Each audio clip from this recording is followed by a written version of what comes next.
L'ARPAC est une association à but politique, certes, mais non alignée. Nous soutiendrons toutes les initiatives qui vont dans le bon sens pour rétablir le port d'armes citoyen, et surtout si ça vient d'un endroit inattendu.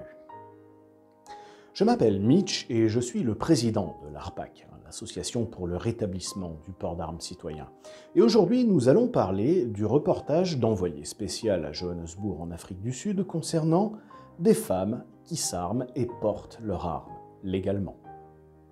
Le lien est dans la description et je vous invite à regarder ce reportage parce qu'il n'est pas mal du tout. Un bon propos, bien construit, des bonnes images, bref, c'est un bon reportage. Alors le passif de l'ARPAC avec Élise Lucet n'est pas excellent, mais là, il faut admettre que nous avons été agréablement surpris. Donc, contre toute attente, respect à Élise Lucet et à son équipe, vous avez très bien travaillé sur ce reportage en Afrique du Sud. Alors petit message aussi pour Y, s'il te plaît, ne prends pas cette dernière phrase comme une trahison personnelle. Bon.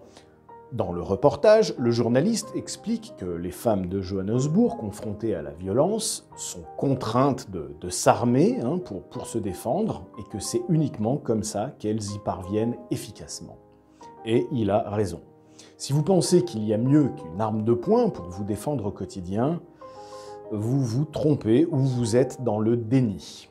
Le pistolet ou le revolver moderne sont des outils puissants et compacts, donc on peut les porter facilement et discrètement. Ils sont très simples d'utilisation défensive. Ils sont durables, relativement abordables pour une grande partie d'entre eux. D'ailleurs, la preuve, même les femmes sud-africaines arrivent à s'en payer un. Et on ne parle pas du même niveau de revenus qu'en Europe. Alors, quand on veut se défendre efficacement, porter un pistolet au quotidien, c'est quelque chose de rationnel. C'est ça le bon outil. Donc nous sommes parfaitement d'accord avec Élise Lucet et son équipe sur ce point. En revanche, ce qu'on peut déplorer à propos de ce reportage, c'est en fait le double standard, c'est-à-dire un double standard de genre et un double standard géographique, à propos du pays. En gros, quand l'armement défensif met en faveur des femmes africaines dans un mix culturel très kumbaya, très politiquement correct, avec même une militante LGBT pour se donner une caution woke, alors là, c'est formidable, là, c'est des femmes qui prennent leur indépendance et qui se défendent, et c'est très bien aux yeux de la doxa officielle. Et quelque part, en fait, en soi, sur ce propos précis, je suis parfaitement d'accord. Moi-même, et d'ailleurs les autres membres de l'ARPAC, sont très heureux que ces femmes prennent en main leur défense et qu'elles tirent sur les agresseurs violents pour protéger leur innocence et leur intégrité.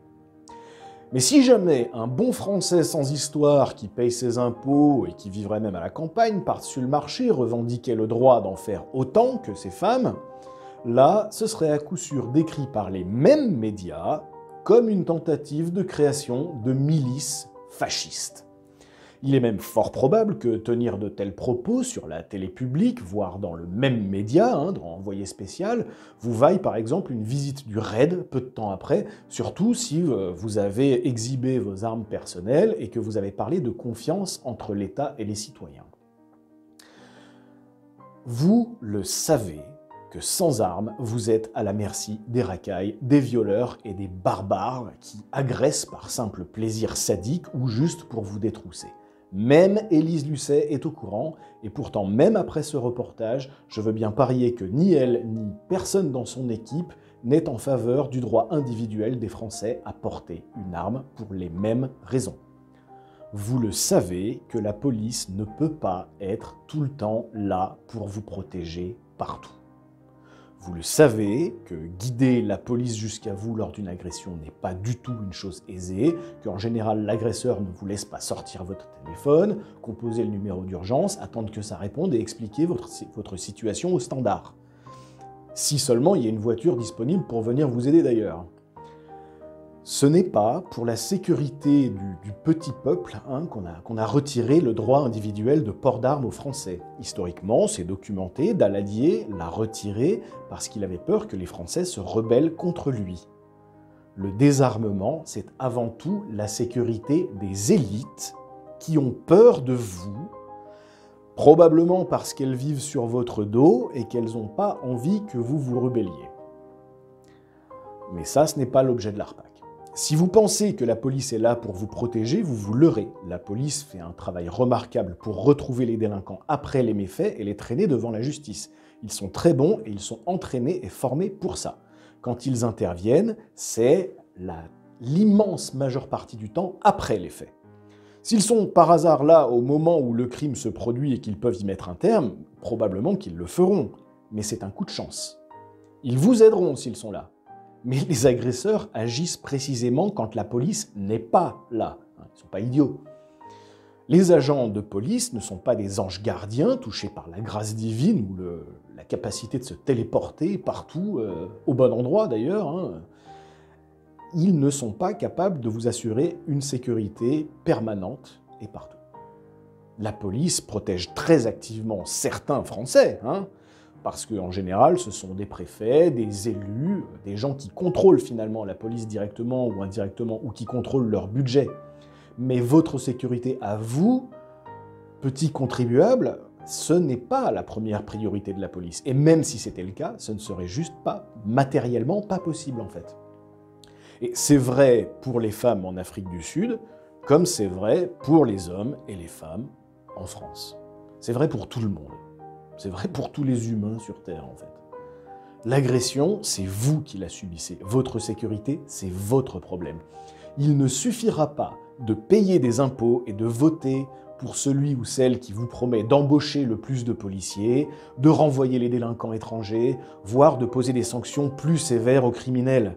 Ces mesures peuvent probablement aider à réduire la criminalité en général. On peut en discuter, peut-être même que nous sommes d'accord. Mais quand vous serez désarmé face à la violence concrète au moment où elle se produit, les promesses des hommes politiques ne vous protégeront pas. Vous serez seul. Bien sûr que c'est à la police d'arrêter et de sanctionner les malfrats après les faits. Et bien sûr que c'est à la police de les sanctionner à la suite d'un procès. Mais une jeune femme qui rentre de l'école avec des gamins et qui se fait agresser par un homme armé parfaitement illégalement, qui s'en moque de la loi, vous préférez qu'elle tire sur les agresseurs, comme le font les Sud-Africaines, et qu'elle ait peut-être une chance de s'en sortir, ou vous préférez que son impuissance, cautionnée par la loi, la condamne aux pires exactions, mais que, oh là là, pas de problème, les criminels seront sévèrement punis. Et pourquoi on devrait choisir entre les deux d'ailleurs? On ne peut pas avoir les deux? On ne peut pas avoir une vraie chance de s'en sortir? Et aussi une police qui va chercher les criminels et une justice qui les punit correctement? Pourquoi on devrait choisir entre tout ça? Pourquoi ce serait incompatible d'avoir tous ces éléments? Nous n'incitons personne à s'armer en dépit de la loi actuelle, mais cette loi doit changer pour permettre au plus grand nombre des citoyens pacifiques de ne plus être des victimes sacrifiées sur l'autel d'une société utopique, une société fantasmée où la violence n'existerait pas. Le crime existe dans toutes les sociétés, et vous devez avoir le droit de vous en protéger sans attendre les 15 minutes nécessaires, et c'est logique, ils ne peuvent pas être partout, nécessaires à la police pour venir vous défendre.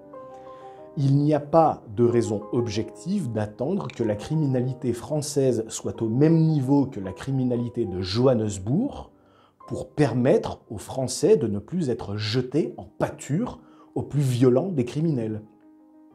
L'ARPAC ne prétend pas qu'armer les citoyens va réduire la criminalité en général, mais la criminalité est là. C'est une réalité, la violence au quotidien. Alors, si on conçoit que les victimes potentielles aient une légitimité à s'armer en Afrique du Sud, on peut se demander combien de victimes désarmées devront mourir, se faire estropier, violer, humilier en France, avant qu'on accorde la même légitimité aux Français. Vous devriez avoir le droit de vous armer. Aux armes, citoyens!